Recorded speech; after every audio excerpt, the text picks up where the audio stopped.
Dreaming of expanding your business to the US market? Let's break down how Pakistanis can form an LLC in the USA. First, choosing the right state is crucial. Consider factors like business friendlies and tax implications. Delaware, Wyoming, and Florida are popular options for their favorable LLC laws. Next, select a unique name for your LLC that's not already in use. Then, appoint a registered agent in your chosen state.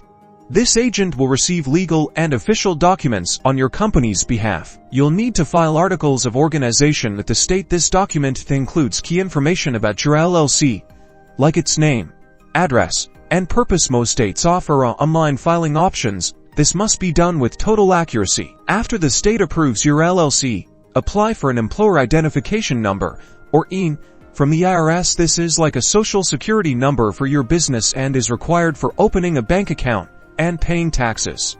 Opening a U.S. bank account is the next important step. This simplifies financial transactions. You will want to research banks that are friendly to foreign nationals starting businesses.